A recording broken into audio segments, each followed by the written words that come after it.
Well, Zag Nation, we know at least one major network that you're going to need to be dialed into once Gonzaga joins the Pac-12.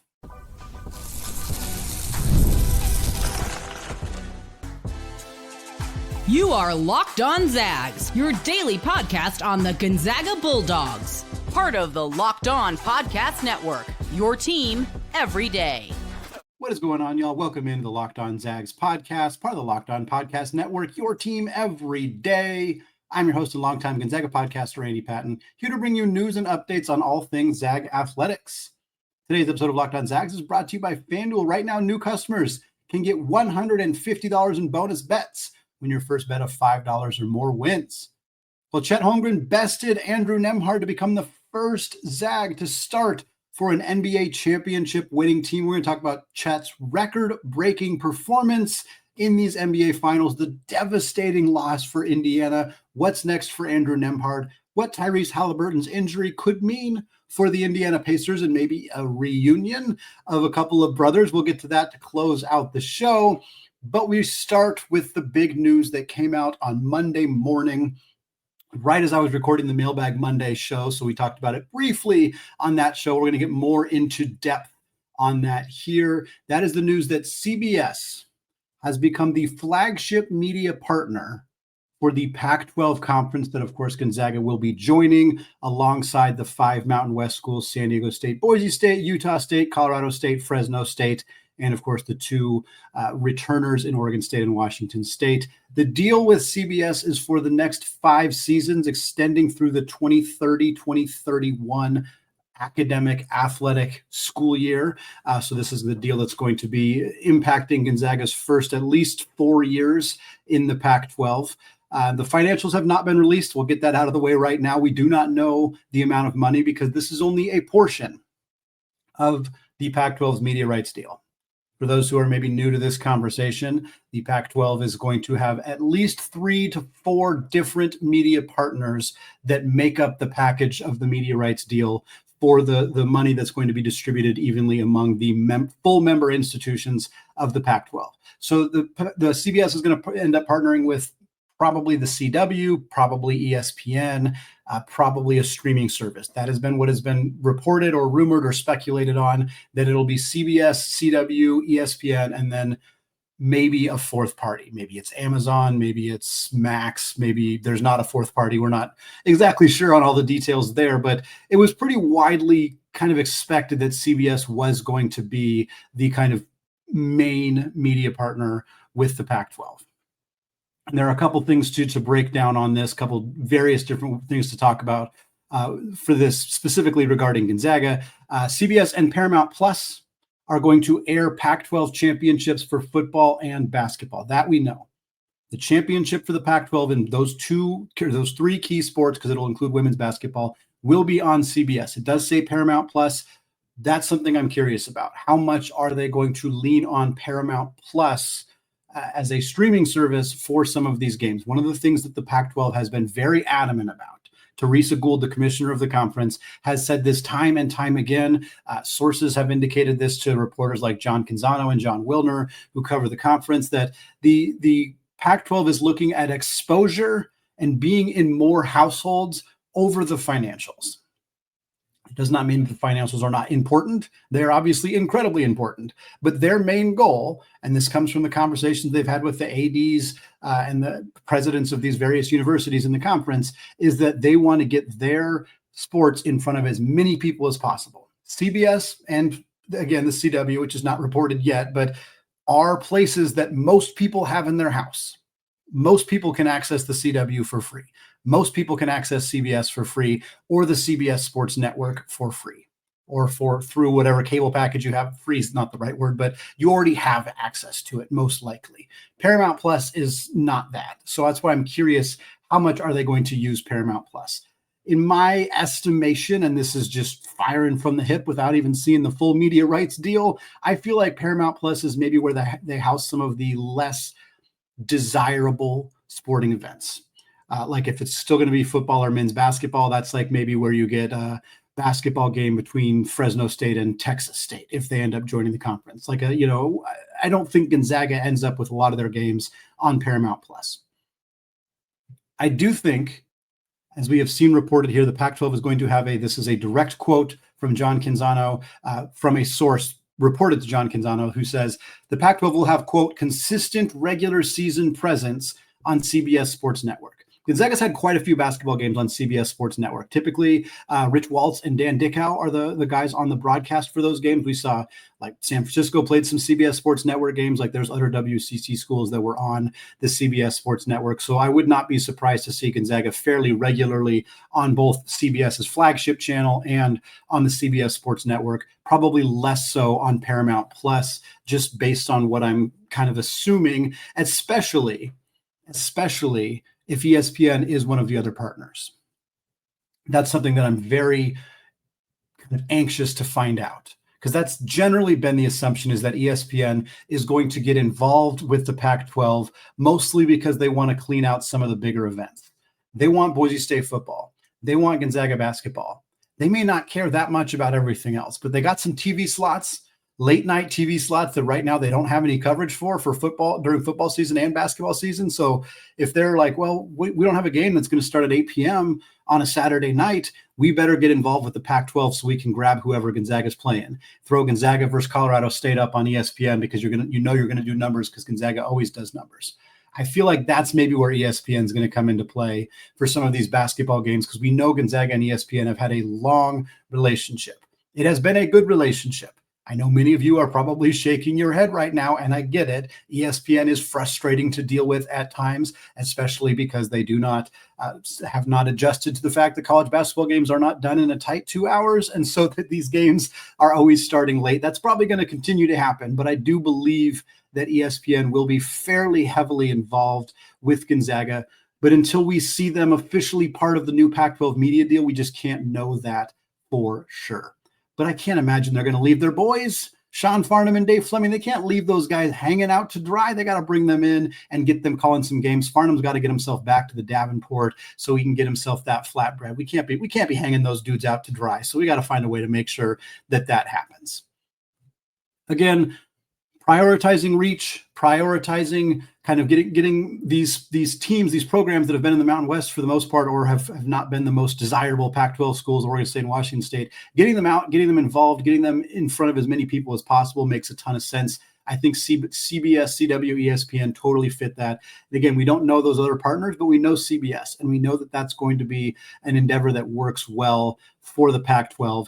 Also, I think it's notable that the CBS was partnered with the Mountain West previously. That contract has ended, and now the Pac-12 is partnered with, or now CBS is partnered with the Pac-12, which has, the 5 most desirable programs from the Mountain West already in the conference. So to me, I think that's a pretty clear indication that CBS is no longer looking to continue to work with the Mountain West Conference. Or if they are, it's going to be at a much less amount of money that they're promising to those schools, because they don't have desirable brands like San Diego State and Boise State in particular, and instead have backfilled with, programs that I think could bring some intrigue: Hawaii, Grand Canyon, UC Davis, etc., but not nearly as much. And for the CBS, like, they're filling a lot of those late time TV slots with Pac-12 games. So they may not be interested in getting involved in the Mountain West. Does that mean UNLV is going to try to jump ship? I wouldn't go that far necessarily, but it's something to keep an eye on, as this not only is a good move for the Pac-12 financially, it's a bit damaging to the Mountain West, which could continue to be good for the Pac-12 depending on how this all shakes out. Last note I want to make: if you listen to the mailbag episode, the first question talked about how much money we think Gonzaga is going to make from the media deal, as well as kind of additional revenue streams that could come from the conference. And one of the things I mentioned was NCAA tournament units. And of course, right after recording, we got an update from The Athletic. Chris Vanini posted this, that we do know how the Pac-12 is paying out the NCAA tournament units.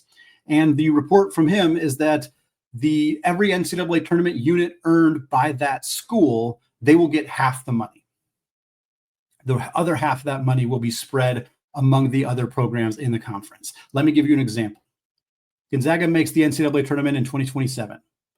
They from the amount of games they played in that tournament, let's say it's just for the sake of round numbers, they make $2 million. $2 million in NCAA tournament units going to the Pac-12. Because Gonzaga was responsible for those units being earned, they will get $1 million just straight up given to them. Now it's paid out across a 6-year period of time. So it's not just going to be handed a check for $1 million, but they will get paid $1 million from that season. The other $1 million will then get spread out among the rest of the schools in the conference. So if 4 teams from the Pac-12 make the NCAA tournament, Gonzaga, San Diego State, Colorado State, Utah State, let's say, for example, and each of them earns $2 million, that means each school will keep $1 million, but that other $4 million will then be spread out among all of the rest of the schools. This could potentially be very lucrative for Gonzaga, assuming they continue to be successful on the basketball court, which by all indications they are going to do, as they're going to have more money to spend on their men's basketball program than most other programs in the country, and certainly more than the programs in the Pac-12, who will be spending 75% of their money most likely on their football programs. So if Gonzaga continues to succeed in the NCAA tournament, they continue to earn that money. 50% of all the money they earn, or they kind of get for the conference, they get back to them. If they're doing that, they're continuing to bankroll money that they can then use on their basketball program. Whereas, Boise State's, they miss the tournament, they gobble up whatever money Gonzaga and San Diego State shares with them. They're going to reallocate that money to football.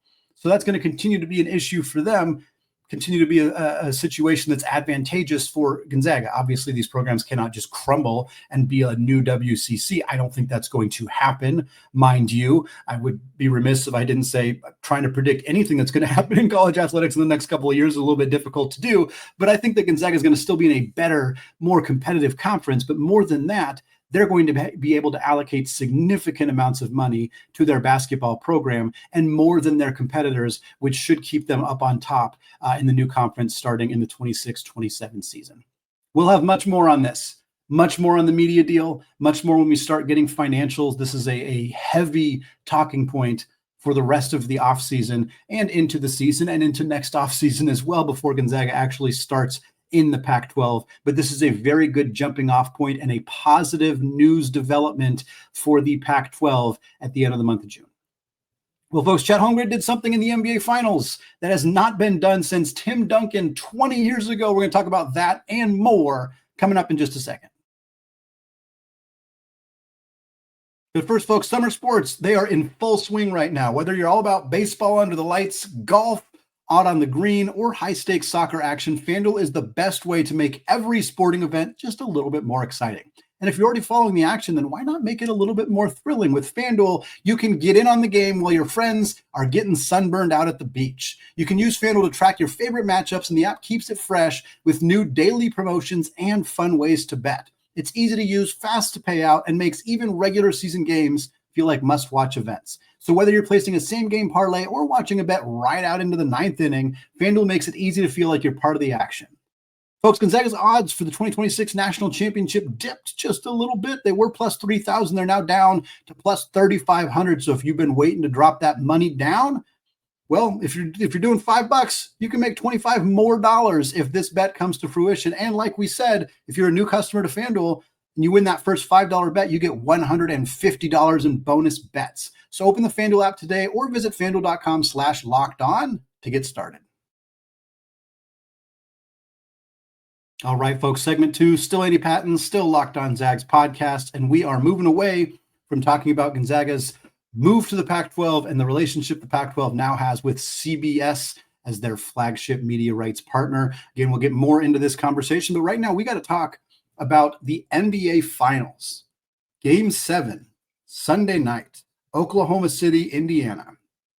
First Game 7 in the NBA Finals since 2016, and unfortunately, and I know many of you are anti-Oklahoma City because you are Sonics fans, and I get that, and I respect that. I am not saying, unfortunately, Oklahoma City won. I am saying, unfortunately, the game didn't get to be played to its full potential because of an early game injury to Indiana superstar Tyrese Haliburton. He went down with an Achilles. It was brutal to watch. If you watched the game or if you watched the highlights, if you've watched any sports before, you pretty much knew what happened to Tyrese Haliburton as soon as it happened. It was heartbreaking to watch. This poor kid has been working up to this for his whole career, trying to play through a calf injury, and now is probably going to miss the entirety of his next season. Regardless, The Oklahoma City Thunder, the number 1 seed in the Western Conference, the heavy favorites. It was not easy, but they secured the first championship since their move to Oklahoma City, the franchise's second championship since back when they were the Sonics in 1979. Again, if you don't want to count that for them, I get it. I wouldn't really count it for them either, but this is a big-time, monumentous moment for this Oklahoma City franchise and a big deal for Chet Holmgren. Chet Holmgren becomes the first Gonzaga player to start for a team that won the NBA championship, and he was great in this series. He didn't do everything well. A lot of people really wanted to focus on the three-point shooting, which was admittedly not good. 3 of 19 in this 7-game series from 3. Just did not have that outside shot. But man, in this final game, in game 7, Chet had 15 points, 8 boards, 5 blocks. He was 6 of 8 from the field. He finished the series averaging just over 12 points, about 9 rebounds, 1.5 blocks in about 30 minutes per game. He had 2 double-doubles out of the 7 games, but he was real close. He was just 1 point away from a third double-double in game 5. And again, in game 7, he had 8 boards, just 2 rebounds away from what could have been a fourth double-double in this series. Chet led the entire NBA Finals among both teams in total rebounds, in total blocks. He was tied with the lead in blocks, and in plus minus, which I think is a really good, again, we've talked about plus minus before. It's a very basic stat, and over a small sample size, it's largely irrelevant. Like in a 1-game sample size, like you could come into the game for 3 minutes and some of the other team just could get on an absolute heater and it's going to make your plus minus look bad. But over a 7-game series with 30 plus minutes per game, that's telling. It's not incredibly significant, but I think it's an indication of Chet's value to this team, specifically on both sides of the ball, that Chet had a higher plus minus in this 7-game series than MVP Shai Gilgeous-Alexander, than Jalen Williams, who hung 40 on the Pacers during one of these games. Chet was the player who had the best plus minus of anybody. And I do think that means something in terms of how valuable he was to this team.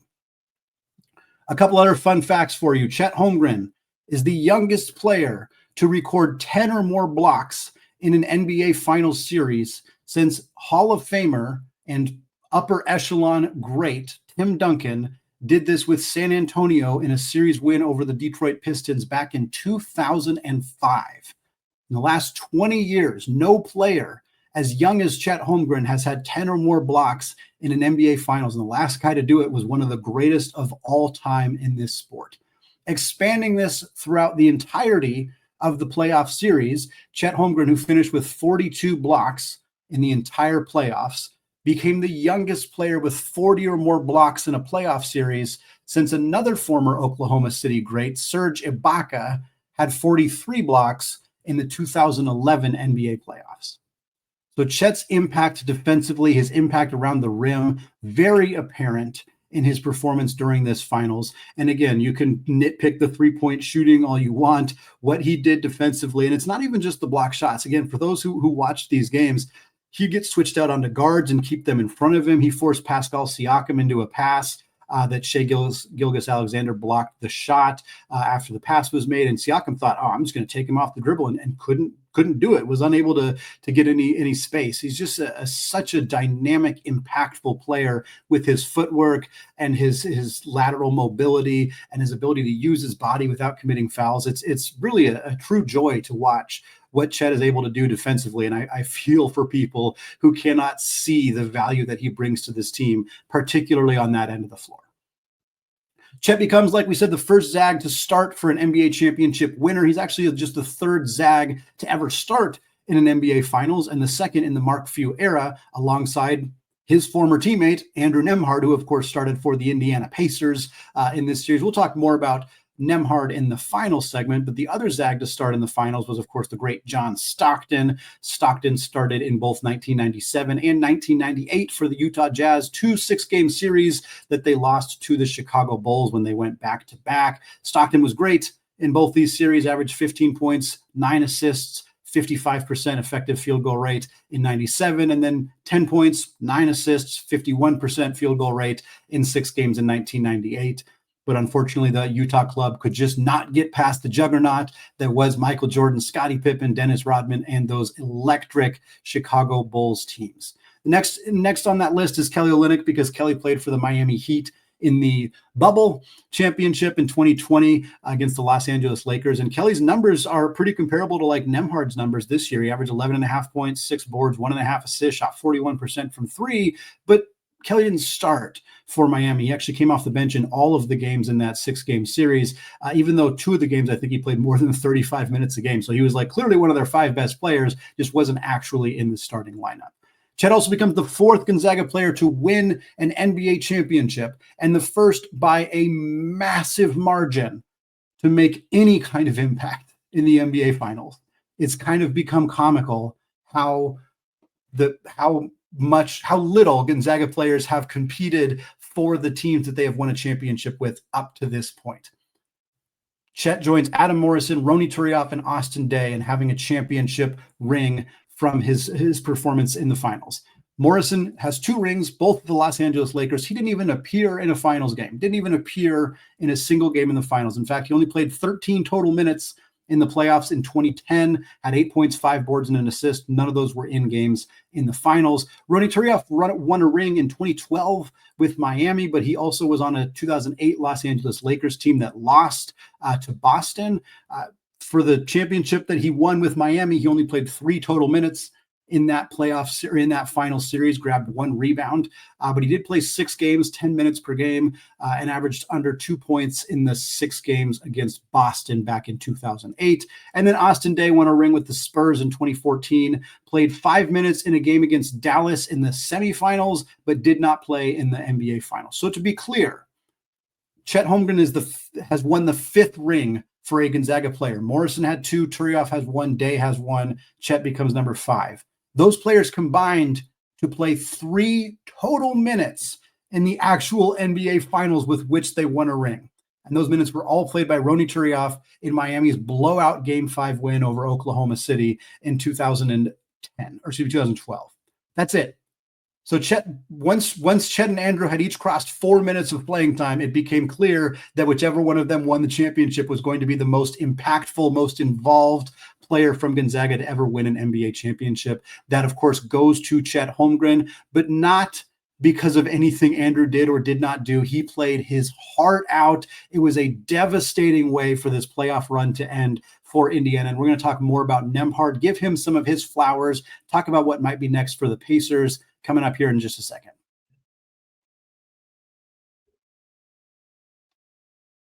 All right, folks, segment 3, still Andy Patton, still Locked On Zags podcast, still talking NBA Finals as we talk about the 2 Gonzaga players, Chet Holmgren for the champion Oklahoma City Thunder and Andrew Nemhard for the runner-up Indiana Pacers. We talked about Chet, his block records, the outstanding performance from him defensively throughout this series. Now we're going to kind of switch gears, talk a little bit about Nemhard, who becomes the 2nd greatest Gonzaga player in the finals to not win. Of course, you can't put him ahead of John Stockton, who was in 2 finals, even though Nemhard's numbers are actually, the assist numbers are not at the same level as John, of course, but the overall numbers are still pretty darn good for Andrew, not only in the finals, but throughout this playoff series.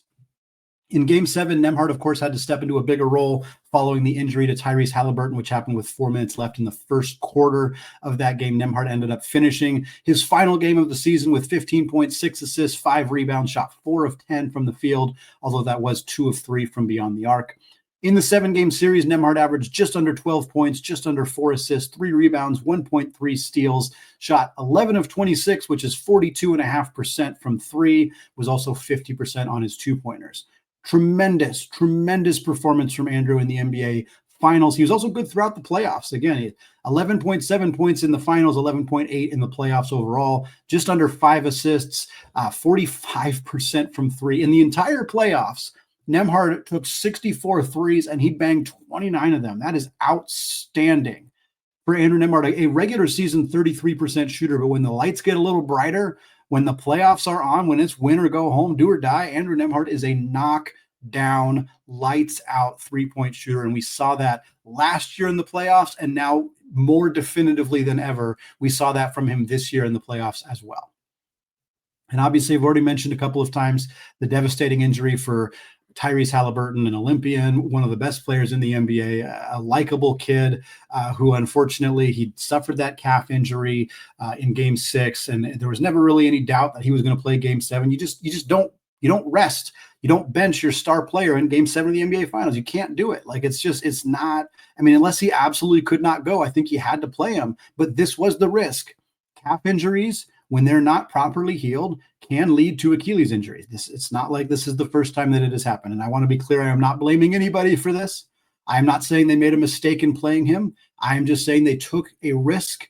And unfortunately, the worst part of the risk, the worst case scenario, came to fruition. He got hurt. He got hurt early enough in the game that it severely impacted their ability to win. And I think what makes it truly the worst case scenario is that Haliburton was great in the 7 minutes that he played. He already had 9 points. He was Indiana's leading scorer until halftime, and he didn't play in the second quarter. He finished the game with the most made threes of anybody on the Pacers roster, and he played 7 minutes.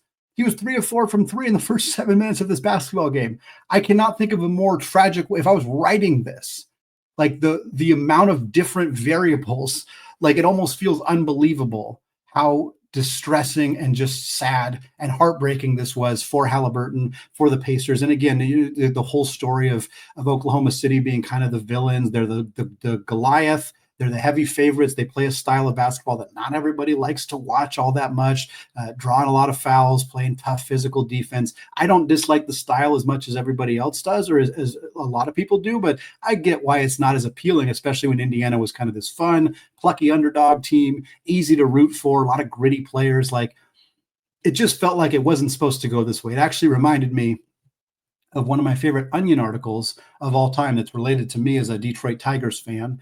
In 2006, the Tigers were this plucky underdog team. They made the World Series. They got stomped by the St. Louis Cardinals, who were the heavy favorite, just crushed them. And there was an Onion article that came out the day after that said, Cardinals apologize for winning the World Series. And that's what was running through my head of like, Thunder apologized for winning the World Series. Like, everybody was rooting for the Pacers. And again, it's no knock on Oklahoma City. They didn't do anything wrong for winning the championship, but it's certainly hard to see it go down the way that it did. A couple more topics here quickly before we kind of put a bow on the NBA season. I'm sure we'll obviously talk draft very soon. We'll also talk about, if Corey Kispert's going to get traded, what's going to happen with Brandon Clark and some of these other guys in the NBA. But I wonder if the Pacers are more inclined to use a draft pick on Andrew's brother, Ryan Nemhard, knowing that Tyrese Haliburton will be out for all of next season. The Pacers went from a contender to winning the championship this year and being a contender to repeat next year, to now not winning this year and potentially being a team that's going to struggle next year without their star player. And I'm curious if they pick at number 54 overall. I think there's a chance Ryan's not there by the time the 54th pick rolls around. But if it is, does Indiana go for a veteran guard who is able to contribute right away, an older prospect who can play the point? Because Tyrese Haliburton is the guy who's been bringing the ball up the floor for Indiana. They don't have a point guard anymore. And Andrew could absolutely and will likely slide over to play the one, depending on what they do with TJ McConnell. Those guys can play the one. They can handle the ball. They have some other backup guards who can handle the ball a little bit as well. Ray J. Dennis. I think Tristan Newton is still with them as well. But if you go get Ryan, and you get Ryan ready to play right away, and he's able to contribute and play the on-ball role, then you can shift Andrew to the kind of more natural two-guard role, which is, I say, more natural. Andrew is obviously a point guard at Gonzaga, but he's been playing off the ball with Haliburton during his Pacers career. And I think if you had both Nemhards, I think it could really work. Like, the fit is a little bit more apparent now for Ryan in Indiana than it was pre-Haliburton injury. And if this team wants to contend, you don't draft somebody at 54 overall expecting them to fill a big hole on your roster, but you draft somebody at 54 overall who you think, hey, there's a chance this person could help me this season, and we want to win as many games as we can this season. If they end up full on deciding to just tank this year, get a high draft pick and run it back with Haliburton, maybe they use that 54th pick on a young player. Maybe they trade it. Maybe they do take Nemhard and they just expect to let him be a bit of a tank commander. Who knows? There's a lot of different things they could do, but I'm going to be keeping a very close eye on this. Not that I wasn't going to before, but I'm very curious what might happen with Ryan and Andrew, and if they could team up together in Indiana. Last thing, and we'll get more into this maybe another time. Maybe it'll be a good mailbag question, but which Gonzaga player is going to win a championship next? That's the question. That's the fun topic to kind of look at in the future. All the players that made the playoffs this last year who did not win the championship were Andrew Nemhard, of course, for Indiana, Julian Strawther for Denver, Jalen Suggs, who was hurt, but Orlando did make the playoffs, Brandon Clark from Memphis, and then Anton Watson, who was on a two-way contract with the New York Knicks. Players who did not make the playoffs, Kelly Olynyk, Zach Collins, Corey Kispert, Drew Timme, and Domantas Sabonis. There's, of course, Ryan Nemhard as well. And then there's some candidates who could get moved. Corey Kispert's widely considered a trade candidate. My dark horse pick for the next Zag to win a championship, I forgot to mention Rui in here, by the way, but I knew I missed somebody. Rui did make the playoffs last year with the Lakers. Regardless, Kispert is the candidate in my mind to be the next Zag to win a championship because he might get traded to a team that's full-on contending. Like he might get traded to maybe Oklahoma City needs a little bit more shooting coming off their bench. Maybe he gets traded to, I don't know about Denver because then you'd have Strawther on that roster too, and they're a bit redundant. Maybe he gets traded to Boston. Maybe he gets traded, they need somebody to fill a hole if Jason Tatum is going to be out next year. Like I could see it being Kispert. I could see it being absolutely Julian Strawther if Denver runs it back with Nikola Jokic and the rest of that roster. I could see Orlando making big moves in the Eastern Conference because Dame Lillard's out for the year, so Milwaukee's going to be down. Tatum's out for the year. Boston's going to be down. Haliburton's out for the year. Indiana's going to be down. That leaves some room for somebody like Orlando.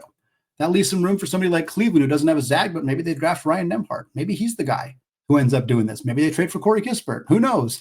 Like, I'm very interested to see what happens now that Chet has finally broken through and brought Gonzaga their first championship since a decade ago when Austin Day won it. I'm curious who will be next because I don't think it's going to take another decade. I think it's going to happen sooner than that, just by virtue of the fact that there are Zags on basically 1/3 of the rosters in the NBA. It's got to happen soon. I'm very excited to see who it ends up being. Folks, that's going to wrap it up for me today. We got some recruiting talk on the show tomorrow. We'll, of course, get you ready for the NBA draft as well, keep you up to date on what's going on with Ryan Nemhard, as well as Hunter Salas and Alex Tui and Jameer Watkins and Cedric Coward and other players that have been loosely connected to Gonzaga in the past. We'll get you all that coming up. Again, more recruiting talk, more conference realignment, expansion, media rights deal, all sorts of fun stuff going on here on Locked On Zags. So hit that subscribe button on YouTube if you have not done so yet. Again, appreciate every single one of you for making this show your first listen or watch of the day. Thanks again. Have a fantastic rest of your day. And of course, as always, go Zags.